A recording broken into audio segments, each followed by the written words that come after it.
جو ہے وہ یہ دنیا بھی ایک باغ نہیں ہے، ایک ایسا ویرانہ ہے۔ شاعر کہہ رہے ہیں کہ باغ ہے بٹ اس کو ہم ایک ویرانہ مانیں گے، یہ ایک ایسا ویرانہ ہے جہاں پہ ہمارے بدی کے کانٹے جو ہے ہماری دامن کو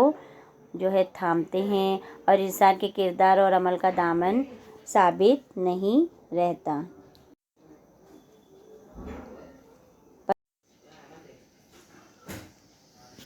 پردے خاک میں سو سو رہے جا کر افسوس، یعنی کہ پردے خاک سے مراد ہے یہاں پر کہ قبر میں جو ہے وہ اچھے اچھے جا کر جو ہے وہ سو رہے ہیں، افسوس کر رہے ہیں۔ پردے رخسار پہ کیا کیا میں تابہ لے کر، شاعر کہہ رہے ہیں کہ کیسے بھی ہو، کتنے بھی حسین ہو رخسار ہو، کتنے بھی جمیل ہو، جو ہے ہر ایک کو جو ہے اس خاک کے پردے میں سو رہے ہیں، سونا ہی ہے۔ ان کے رخسار پر جو ہے وہ میں تابہ کا نور جھلکا کرتا تھا، مگر افسوس کہ کبھی ان کے رخسار پر جو ہے تابہ کا یعنی تاب کا نور جو ہے وہ چھلکتا تھا، لیکن اب افسوس در افسوس جو ہے وہ آج وہ پیوند خاک ہے، اور اللہ باقی جو ہے وہ اللہ کی مرضی ہے، کس کو کب جانا ہے، ہر ایک کو ایک نہ ایک دن جانا ہے۔ یہ دنیا فانی ہے، جو ہے اللہ تعالیٰ بتا رہے ہیں کہ من کل فانی کی تفسیر بیان کرتے ہیں کہ ہر ایک کو ایک دن اس دنیا سے رخصت ہونا ہے۔ ابر کی طرح سے کر دیویں گے عالم کو نہال، ابر کی طرح، ابر یعنی کا مطلب ہوتا ہے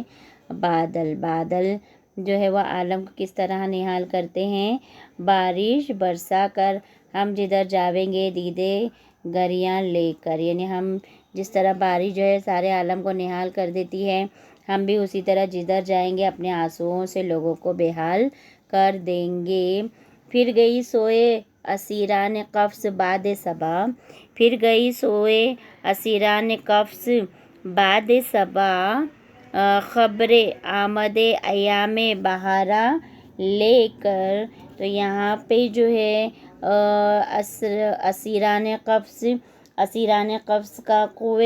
سوئے اسیران قفس سے مراد ہے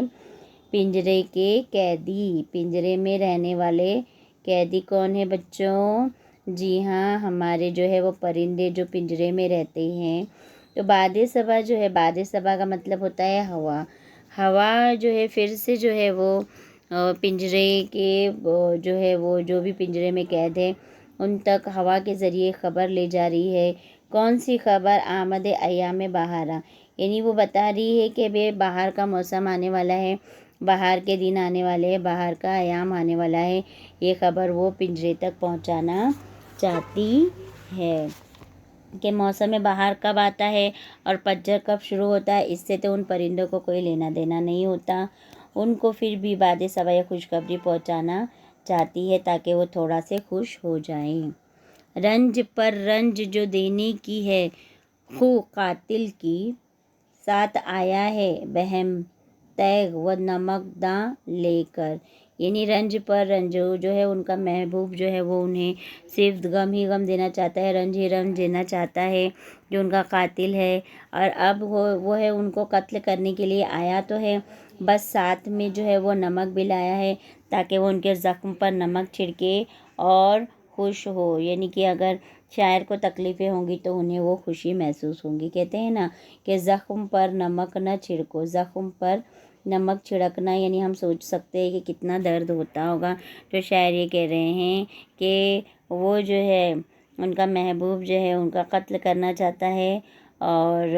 ان کا قصہ ختم کر کے جو ہے وہ اطمینان بخش کرنا چاہتا ہے، اس سے بھی اطمینان نہ ہوگا تو اس کے زخموں پر نمک چھڑکے گا۔ ٹھیک ہے بچوں،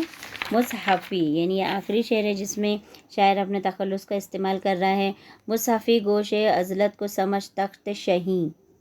تخت شہین یہاں پہ جو ہے وہ گوشے عزلت سے مراد ہے تنہائی کا کونا، ایک کونے میں جہاں ہم تنہائی میں جو ہے وہ چلے جاتے ہیں، اور تخت شہین یعنی شاہی تخت، کیا کرے گا تو اب سے ملک سلیمہ لے کر، سلیمہ لے کر، ملک سلیمہ لے کر، جس طرح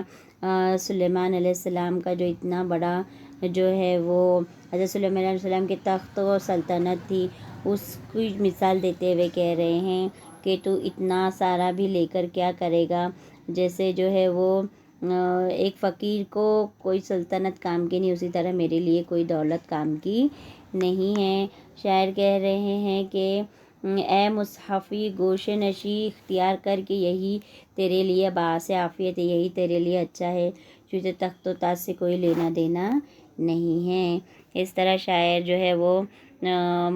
ملک سلیمان یعنی حضرت سلیمان علیہ السلام کی سلطنت جو وسیع و عریض تھی، ہر طرف پھیلی ہوئی تھی، شاعر جیسے فقیر منش کے کسی کام کی نہ تھی۔ شاعر اس طرح شاعر نے جو ہے بہت ہی اچھے اور آسان الفاظ میں جو ہے یہ غزل پیش کی ہے، جس میں بتایا گیا ہے کہ انسان کی اصلیت یہی ہے کہ اسے ایک دن جو ہے وہ دنیا سے کوچ کر کے جانا ہے، ہمیشہ کے لیے دنیا میں نہیں رہنا ہے۔ اس لیے جب تک ہم دنیا میں ہم کو نیکیوں کا توشہ جو ہے وہ بنا کر یہ سفر پورا کرنا ہے، تاکہ آخرت میں ہے جو ہے ہمیں نیکیوں کا بدلہ انشاءاللہ تعالیٰ ہم سب کو جنت ہی ملے گا انشاءاللہ تعالیٰ۔ ٹھیک ہے بچوں، تو آپ کو کیسا لگا یہ ویڈیو؟ اگر آپ کو ہمارا ویڈیو پسند آیا تو اپنے دوستوں میں شیئر کیجیے۔ اگر اب تک آپ نے ہمارے چینل کو سبسکرائب نہیں کیا بچوں تو سبسکرائب بھی کر لیجئے، کیونکہ ہم روزانہ ہے جو آپ کے لیے جو ہے ویڈیو لے کر آ رہے ہیں، تاکہ آپ اپنے 10ویں کے امتحانات کو بآسانی جو ہے وہ پورا کر سکیں۔ تو پھر ملتے ہیں بچوں اپنے اگلے لیکچر میں، تب تک کے لیے اللہ حافظ، دعا میں یاد رکھیے۔